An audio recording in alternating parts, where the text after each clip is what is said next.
என் அன்பான இனிய உறவுகளே, நாளைக்கான சிந்து பைரவில் என்ன நடக்க போகுதுன்னு பார்க்கலாம். இங்கே இடையில பார்த்தீங்கன்னா, பைரவிக்கும் ஆறுமுகத்துக்கும் அடிதடி நடந்தாலும், அந்த அடிதடிக்குள்ள ஒரு ரொமான்ஸ் இருக்குதுங்க. கூப்பிட்டு வச்சு வில்லத்தனம் பண்ணுவேன்னு சொல்லி வெளுரு வெளுருன்னு வெளுரு ஓட்டுறாங்க. அதுவும் சட்டையை கழட்டி வச்சுட்டு, ஐயோ அம்மா ஐயோ அம்மான்னு கத்துறத பார்க்கல உண்மையிலே எல்கேஜி புள்ள அவங்க அம்மா கிட்ட அடி வாங்க இல்லையா, அந்த நினைப்பு தாங்க எனக்கு வந்துச்சு. உங்களுக்கு என்ன வந்துச்சுன்னு கமெண்ட்ஸில் சொல்லிடுங்க. அதுக்கப்புறம் ஒழுங்கு மரியாதை சட்டையை போட்டு வாடா அப்படின்ட்டு போகிறாங்க. ஐயோ இந்த தாக்கு தாக்கிட்டாலே அப்படிங்கிறாரு ஆறுமுகம். அடுத்து கல்யாண ஏற்பாடுகள் நல்லபடியாக தான் போயிட்டுருக்கு. ஆனால் இசைக்கு ஆள் செட் பண்ணாங்க இல்லையா, பெருசாக இருக்குங்க பேக்கு, ஒரு ஆளையே முழுங்குற அளவுக்கு போயிட்டு கரெக்டாக மூஞ்சில் பிஸ் பிஸ் அடிச்சுட்டு மாப்பிள்ளையை தூக்கிட்டு போயிடுறாங்க. மாப்பிள்ளை தாலி கட்டுற நேரத்துக்கு காணமேன்னு சொல்லிட்டு குய்யமுயன்னு கத்துறாங்க. என்ன ஆச்சு மாப்பிள்ளை எங்கே போயிட்டாங்க அப்படின்னு நேற்று ப்ரொமோவில் பார்த்ததான் பார்த்தா எல்லாருமே தேடுறாங்க வைக்கிறாங்க. ஐயோயோ மறுபடியும் கல்யாணம் நின்று போச்சான்னு அழுகுறாங்க. அண்ணன் பொண்ணு ரொம்ப மயங்குறாங்க. அக்கா நீ ஏக்கா கவலைப்படுற, நம்ம இசைக்கு இருக்குக்கா அப்படிங்கிறாங்க. என்னது இசைக்கியா? ஆமாக்கா ஏன் தம்பிக்கா, அவனை பற்றி உங்களுக்கு தெரியாது, எவ்வளோ தங்கமான பையன் அப்படிங்கிறாங்க. உனக்கு தங்கமானவன் தாண்டி. பார்த்தா அன்னபூரணிக்கு ஒரு மாதிரி ஆகுது. என் பொண்ணு சம்மதிக்கணுமே, அவளை நான் சம்மதிக்க வைக்கிறேன் அப்படின்னு சொல்லிட்டு காயத்ரி உன் அம்மா அப்படி பாவம், உன் கல்யாணம் நடந்தால் தான், இல்லைன்னா உலகத்தை விட்டே போயிடுவாங்க அப்படி இப்படின்னு சொல்லவும் சரின்னு அந்த பிள்ளையும் சொல்லிடுது. என் பொண்ணு சரி சொல்லிட்டான்னா சந்தோஷம் அப்படின்னு எல்லாரும் கல்யாணத்துக்கு ஏற்பாடு பண்ண பார்க்குறாங்க. இங்கே 4 பேரும் அதிர்ச்சி ஆகிறாங்க. என்னது இசைக்கு மாப்பிள்ளையா, அதெல்லாம் முடியாது, என்னம்மா நினச்சிட்டு இருக்கீங்கன்னு அம்மா பிடிச்சி சிவா திட்டுறாரு. டே நீ விடுறா, காயத்ரியை சரி சொல்லிட்டாடா, ஓ மாமாடா ஏன் தம்பிடா, இந்த வீட்டுக்கு மருமையாக இருந்தால் நமக்கும் நல்லது தானடா, ஏன்டா அப்படி பண்ணுற அப்படிங்கிறாங்க. அம்மா அதெல்லாம் முடியாது, உன் தம்பி ஒரு மனுஷனாவேன், ஏன்டா அவனுக்கு என்னடா நல்ல மனுஷன் பாசமானவன்டா அப்படிங்கிறாங்க. பாசத்துக்கு குப்பையில் போட்டு முடியாதுங்கிறாங்க. ஆறுமுகம் எவ்வளோ வேணாங்கிறாங்க, கேட்க மாட்டேங்குது. அவங்க அன்னபூரணி இங்கிட்டு சிந்துவும் பைரவிக்கும் செம்மையாக தூக்கி போடுது. அதுக்கப்புறம் 4 பேர் பார்க்குறாங்க, வேறு வழியே இல்லை. ஏன்னா அன்னபூரணி அம்மா என்ன சொல்கிறாங்களோ அதானே இந்த வீட்டில் நாட்டாமல், ஏன்னா சிந்து கழுத்தில் தாலி கட்ட வச்சது அந்த குரங்கு தானே அப்படின்னு எல்லாருமே சொல்லிட்டு இருக்காங்க. அடுத்து பார்த்தா எல்லாருக்கும் ரெடி ஆகிட்டாங்க, கல்யாணத்துக்கு ரெடி ஆகிட்டு இருக்காங்களா. இங்கே 4 பேரும் கூட்டணி போடுது. இப்போ என்ன பண்ணுறது, அந்த இசைக்கு என் மாமன் தான் இருந்தாலும் எனக்கு பிடிக்கவே இல்லை, அவனுக்கெல்லாம் நம்ம தங்கச்சி காயத்ரி சரியே வராது அப்படிங்கிறாங்க. சரின்னு சொல்லிட்டு இப்போ என்ன முகூர்த்தத்துக்கு இன்னும் கொஞ்சம் நேரம் இருக்குது, அதுக்குள்ளே எப்படியாவது நம்ம கடத்தினவனை காப்பாற்றி கூட்டி ஆறணும், கண்டிப்பாக அவன் யாரோ கடத்திட்டு தான் போயிருக்காங்க, அவன் ஓடி இருக்க மாட்டான் அப்படிங்கிறாங்க. சிந்து தாங்க இதை சொல்கிறாங்க. ஏன்னா அவன் கடத்தின அவங்க சண்டை போட வந்தாங்களே மாறன், அப்போவே அவனுக்கு பிடிக்கலன்னா பயம் வந்துருந்தா ஓடி இருக்கணும், கரெக்டாக முகூர்த்த நேரத்துக்கு எப்படி போவான், இது யாரோ கடத்திருக்காங்க, அதுவும் இல்லாமல் திடீர்னு இவங்க உடனே என் தம்பியை கட்டிக்கன்னு ஏன் சொல்லணும், எனக்கு என்னமோ இசைக்கு மேலே தான் சந்தேகம் இருக்குங்கிற மாதிரி பார்க்குறாங்க. சரி நம்ம அதை பற்றி பேசுகிறதுக்கு புண்ணியம் இல்லை, அவன் மாப்பிள்ளை ஆகிட்டுருக்கேன், அவனை போய் இந்த நேரத்தில் நீ தாண்டா எல்லாம் பண்ணேன்னு சொன்னால் நம்புறதுக்கு சாட்சி வேணும்ல அப்படின்னு சொல்லிட்டு, சரி இப்போ நம்ம என்ன பண்ணுவோம், வாங்க கேமரா ஏதாவது இருக்கான்னு பார்ப்போம் அப்படின்னு சிசிடிவி கேமரா இருக்கான்னு பார்க்குறாங்க. பார்த்தா எல்லாத்தையுமே ஆஃப் பண்ணி வச்சுருக்காங்க, எல்லாம் எசிக்கு பண்ண வேலை தான். அதுக்கப்புறம் வெளியில் வராங்க. வெளியில் வந்தால் கரெக்டாக கேமரா இருக்குது. மண்டை மேலே இருக்க கொண்டையை மறந்த மாதிரி எத்தாப்பில் ஒரு கடை இருக்கா, அது முன்னாடி கேமரா இருக்குது. கரெக்டாக இவங்க வெளில தூக்குறது வைக்கிறது எல்லாமே அதில் பதிவாயிருக்கு. போய் கேட்குறாங்க. 4 பேரும் கேட்டோன்னே அவங்க நல்ல ஒரு பொசிஷனில் இருக்காங்க, டாக்டர் இல்லையா, அதனால அவங்க கொடுத்துட்றாங்க. பார்க்குறாங்க. பார்த்தா யார் இவங்க 4 பேருமே யாருமே அடையாளம் தெரியாத மாதிரி இருக்கே அப்படின்ட்டு கையில் ஏதோ இழுத்துட்டு தூக்கி டிக்கியில் வைக்கிறது முதற்கொண்டு எல்லாம் இருக்குது. அப்புறம் தான் தெரியுது யாரோ கடத்திருக்காங்க. கண்டிப்பாக அந்த வண்டியை ஜூம் பண்ணி பார்க்குறாங்க, அந்த நம்பர் எடுத்துக்கிறாங்க. போயிட்டு அவங்களுக்கு தெரிஞ்ச சர்க்கிள்ஸ் இருக்குல்ல, அவர் தான் எஸ்பி டிஎஸ்பி அப்படி இருக்கிறாங்க. அவங்ககிட்ட போய், அதாவது சஞ்சய் கிட்ட போகலங்க, சிவாவுக்கு தெரிஞ்ச போலீஸ்காரவங்ககிட்ட போகிறாங்க. எல்லா நம்பரையும் பார்த்து இந்த அட்ரஸ் இதுதான் அப்படின்னு கண்டுபிடிச்சிடுறாங்க. அந்த இருக்கிற அட்ரஸுக்கு போகிறாங்க. பார்த்தா இங்கே வெளியில் கார் இருக்குது, ஆனால் திறந்து பார்க்குறாங்க எதுவுமே இல்லை. அப்போ இந்த ரூமில் தான், இந்த பங்களாவில் தான் இருக்கணும் அப்படின்னு சொல்லிட்டு உள்ளுக்க போகிறாங்க. அவன் பார்த்தா உள்ளுக்க கொடோன்னு மாதிரி தூக்கி கொண்டே கட்டி போட்டுட்டு ஃபுல்லாக சரக்கு போட்டு மட்டையாகிட்டு கிடக்குறாங்க.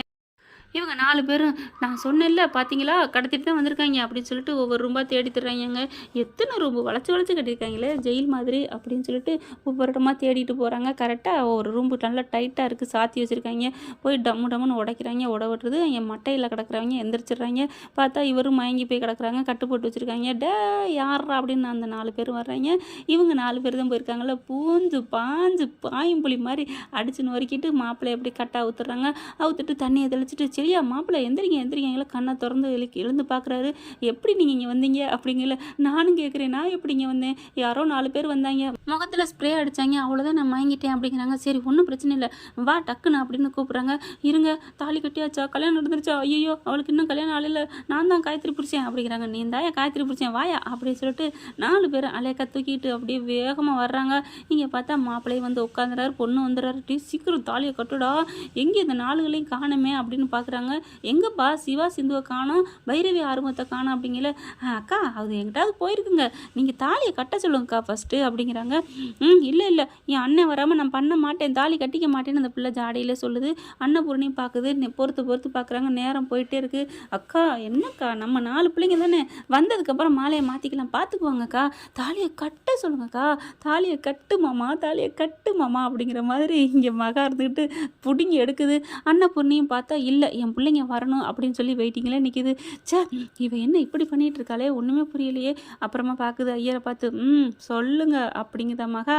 அப்போ தான் சொல்கிறாரு, அம்மா நல்ல நேரம் முடிஞ்சிட்டு இனிமேல் வர்ற நேரம் நல்ல நேரமே இல்லை, நீங்கள் பாட்டுக்கு தாலியை கட்டி ஏதாவது ஆயிரும், கல்யாணத்தை முடிங்கோ அப்படிங்கிறாங்க. சரின்னு சொல்லிட்டு எல்லாரும் அவங்க சிவா அப்பாவும் சரிம்மா சரிங்க அண்ணி தாலியை கட்ட சொல்லுங்க அப்படிங்கிறாங்க. சரிப்பா நீ எசிக்கு தாலியை கட்டுப்பா அப்படிங்கிறாங்க. தாலியை ஐயர் எடுக்கிறாரு, எடுத்து தாலியை கொடுக்குறாரு. இவர் வாங்கி கட்ட போகிற நேரத்துக்கு நிறுத்துங்க அப்படின்னு ஒரு குரல் கேட்ட கையோட எவ்வா அவ அப்படின்னு எல்லாரும் திரும்பி பார்க்குறாங்க. பார்த்தா ஆறுமுகமும் சிவாவும் நிற்கிறாங்க. வந்துட்டாங்க வாங்கப்பா வாங்க அப்படிங்கிறாங்களே. தாலி நல்ல வேலை கட்டலை அப்படிங்கிறாங்க. டீ கட்டுறா கட்டு அப்படின்னு மகா தவிக்குது. அன்னபூரி வந்துட்டு இருப்பா இரு அவங்க வந்துடட்டும், அர்ச்சனை கொண்டே கொடுப்போம் அப்படின்னு வேகமாக அர்ச்சனை எடுத்துகிட்டு வராங்க. டீ கட்டுறா அப்படிங்கல வேகமாக கட்ட பார்க்குறேன். காயத்ரி அப்படியே தட்டி விடுது.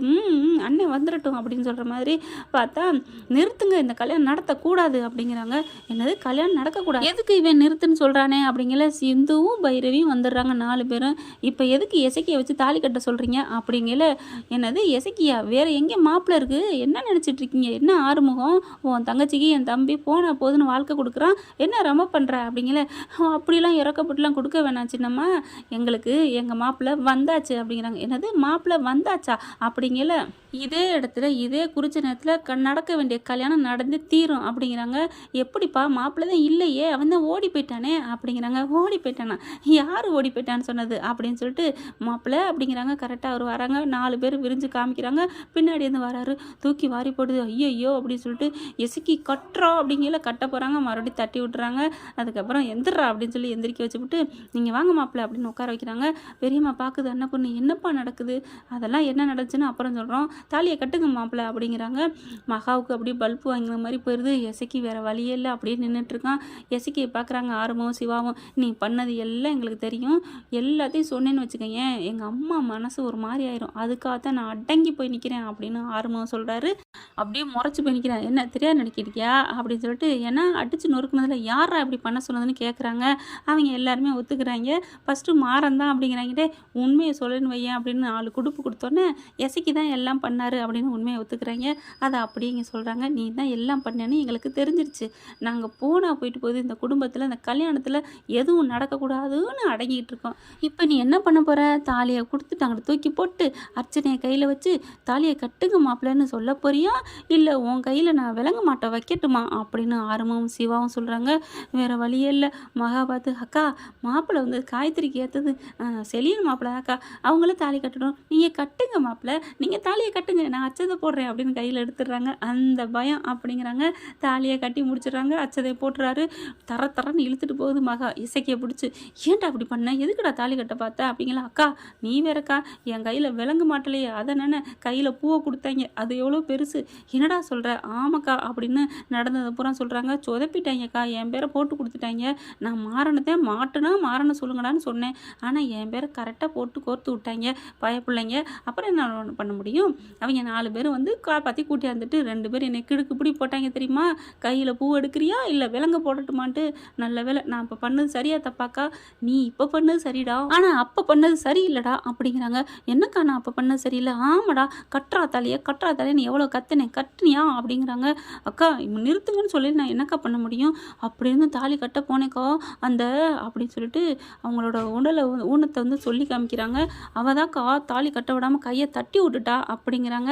அதுக்கப்புறம் பார்த்தீங்கன்னா கல்யாணம் முடிஞ்சிருது. வர்றாங்க பக்கத்தில் வந்துட்டு, என்ன மாமா உங்கள் காரியம் வந்து நடக்காமல் போச்சுன்னு கவலையாக இருக்கா அப்படின்னு சொல்லிட்டு சிவா வர்றாங்க.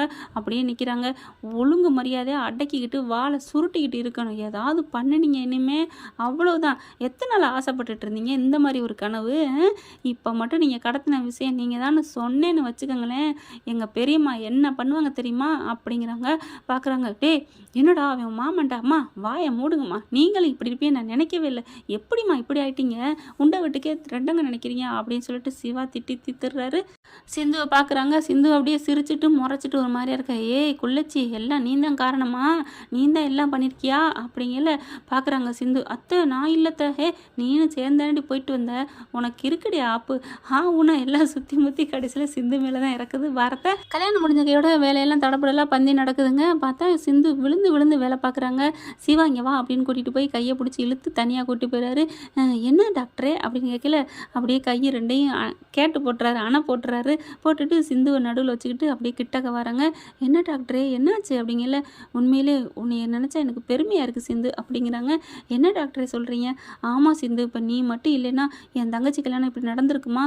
பாவம் அவன் அடப்பட்டு ஏதாவது ஆயிருந்திருக்கும், இந்த இசைக்கு அவன் எவ்வளோ பெரிய ஃப்ராடுன்னு தெரியாமல் போயிருந்திருக்கும் அப்படிங்கிறாங்க. விடு டாக்டர், இதில் என்ன இருக்குது, நம்ம வீட்டில் ஒரு கெட்டது நடக்க விட்டுருவேனா என்ன அப்படிங்கிறாங்க. இருந்தாலும் நீ எனக்கு வாழ்க்கைக்கு கிடைச்ச வரமா என்னன்னு தெரியலையே சிந்து, எவ்வளோ நீ நல்லது பண்ணியிருக்க தெரியுமா? நீ மட்டும் இல்லைன்னா இந்த மண்டபமே நேரம் சோகமாக போயிருந்திருக்கும், பாவம் காயத்ரி அவள் ஆசைப்பட்ட வாழ்க்கையும் வீணாக போயிருந்திருக்கும் அப்படி இப்படிங்கிறாரு. சரி டாக்டரே, அதுக்கு இப்போ என்ன பண்ண போகிற டாக்டரே, நீ என்னை கட்டி பிடிச்சி முத்தம் கொடுக்க போறியா டாக்டரே அப்படின்னோன்னு, அடிப்பாவி சைக்கிள் கேப்பில் இதெல்லாம் கேட்குறியா அப்படிங்குது. உடனே உன் ஆசையை நான் நிறைவேற்றுறேன் அப்படின்னு சொல்லிட்டு இறுக்கி அணைச்சி முத்தத்தை கொடுத்துட்றாங்க. ரொம்ப சந்தோஷம் ஆகுறாங்க சிந்து. ஓகே ஃப்ரெண்ட், பார்க்கலாம் எப்படி போனால் நல்லா தானே இருக்கும். இந்த பற்றி உங்களுக்கு பிடிச்சிருந்துச்சுன்னா உங்கள் பொண்ணான கையில் ஒரு லைக்கை போட்டு சப்ஸ்கிரைப் பண்ணிடுங்க. Thank you friends.